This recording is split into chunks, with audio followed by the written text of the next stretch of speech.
appreciate his coming to Moe's, coming to Telegraph Avenue, coming to see everyone. The DJ tonight is CJ Flash. Let's welcome him, and he is going to introduce Justin BUA. Oh, y'all too kind, too kind, too kind. What's going on, Bay Area? I grew up, born and raised, well, not born, but raised here, right here in B-Town, California, for those of you guys don't know me. We got Oakland in the house, make some noise. San Fran, make some noise. San Ho, make some noise. Richmond, make some noise. Not gun claps though, make some noise. I'm just teasing. Well, kind of. Anyway, we are going to bring to the front the man that you guys have seen his work all over the place. If you happen to grow up in New York at a certain time, then you saw it in the streets. And if you grew up when I grew up, then you saw it on the canvas. This man is incredibly dynamic. There are too many words that I can't come up with to describe his work. If you don't know his work, you can see the shirt, or you can see the front of the computer, or you can see all the stuff over there. Ladies and gentlemen, without further ado, my man and your friend, Mr. Justin BUA-in.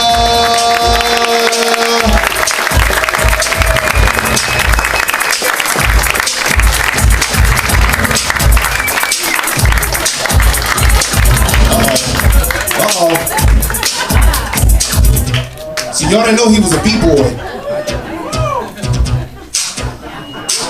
Break it down, Justin. Woo!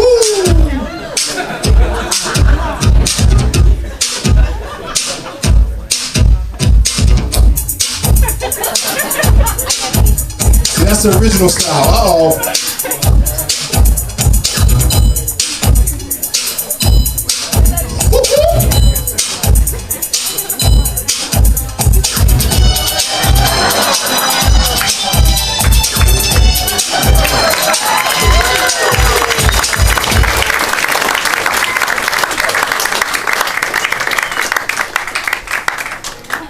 Well, I'm tired.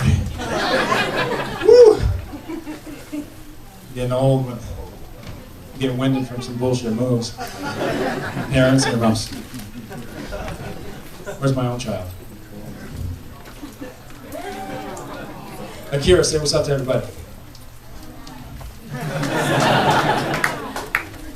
Well, thank you so much for coming out. Damn, I'm tired. Okay. If you guys don't know my work, you could look at my man right there with the white t-shirt. That's the bootleg version, by the way. It's all good though, baby, because hey, it's bootleg around the world. A really weird fact of mine is I'm probably the most bootleg ripped off artist on the planet, which is, hey, imitation is the purest form of flattery. Aristotle said that. But I appreciate so much all of you guys coming out. And as you know, tonight, I am releasing my paperback book for the first time ever, and this will be the only signing of the paperback edition of this book, The Beat of Urban Art, which is an acronym for my name, BUA. So, thank yourself. It was like a weird, awkward, like, what? I don't know, I was fucking glad.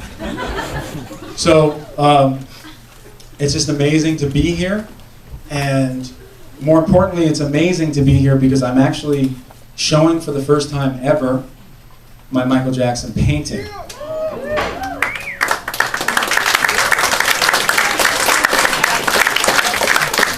Which you are all welcome to come look at up close, because I fear that when I take this off, it's going to look really horrible because the fluorescent lights, and you know, this is not a gallery situation, so it's going to look like shit. But please come up and check it out in person so you can see that it doesn't look as bad as I think it's going to look.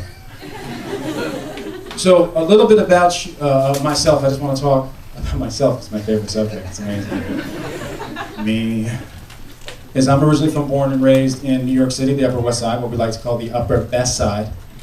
And I'm from a place called Harlem, Uptown, which was a, thank you, which was a beautiful area of New York City, but when I was growing up there, it was strife with a lot of chaos. And it was you know, it was during Reaganomics when Trump was building, Reaganomics was dropping, and the city was in disarray.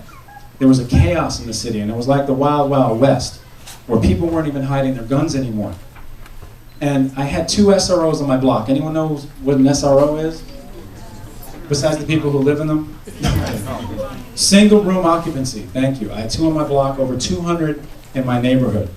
Because if New York City wasn't crazy enough, Reagan cut federal funding for mental patients and mental institutions. He closed down facilities like Willow Creek and Creedmoor and dumped the mentally insane people basically onto the streets of New York. So they basically moved into these SRO hotels. So we lived side by side with these insane people who were off their medication and really crazy. So as a child, I had a very skewed vision of the world around me because these were all the people in my neighborhood. And it was just a wild time, and a wild time where kind of hip hop was allowed to be born from the loins of the streets, because there was chaos, because you could throw a block party before Mayor Giuliani would shut you down, when you could take your DJ equipment and plug it into a lamppost to get your energy so that you could just, you know, rock the bells. That was the kind of chaos that was liberating in a lot of ways. And there was this character by the name of Franco who lived next door at the Welfare Hotel. And Franco was this weird character. First of all, he was the gayest straight man I ever heard in my life. And he was this German cat. And by the way, I came out with this before Bruno ever came out, so what's up? And Franco used to say stuff, and he spoke in only hip-hop terminology. And he used to say stuff like, yo, Justin, man, this whole hip-hop bang bang boogie, so that jumps the boogie to the rhythm, the boogie to be sing.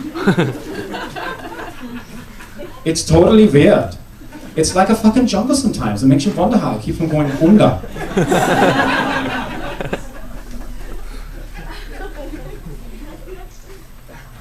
But Franco was the first person to have the foresight to say that hip-hop was going to break the barriers, blur the color lines. And he said to me, one day, man, this whole hip-hop thing that started in South Bronx will go all the way to Manhattan across the Atlantic Ocean, and one day people will be popping and locking in Freudenstadt, Baden-Baden, and Nuremberg. You think I'm crazy? I'm crazy if you're crazy. We're crazy together. But I will eat the chocolate chip right off of your face, you little love bug. But it was true. You know, hip-hop was deep, and hip-hop had an impactful message that affected Franco from Germany. So I kind of wanted to just impart that to you and what hip-hop has meant to me. And does anyone have my book? I hope everybody does. Can I borrow that? I'm not going to give it back, though. I'm just kidding.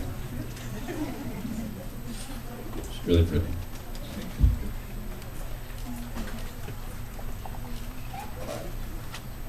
I wanted to read this because I really feel like this is the serious moment of the show.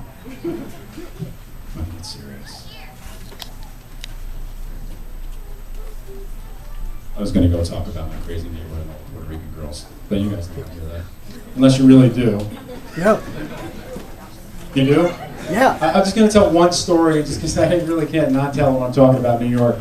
I used to hang out a lot in Spanish Harlem. And no Puerto Rican girls here, right? Like, sort of. Oh, okay. 2. New York was just tough everywhere, you know what I mean? But the Puerto Rican girls were like extra tough. So the first time I ever stepped to a Puerto Rican girl, I was like, excuse me. And she was like, excuse you? Look at you, all up on my grill, but still not invited to the barbecue? You must be loco if you think you're gonna get with this. And let me tell you something else. No me mires, no me grites, no me hables, no me toques, no me molestes. What did you say to me? Yo, mira, yo, check this shit out. Dame el cuchillo, I'm gonna cut you, stupid. He doesn't know me. What does he know about me? Of course, to which I replied, sorry, you just dropped your wallet and I was merely handing it back to you.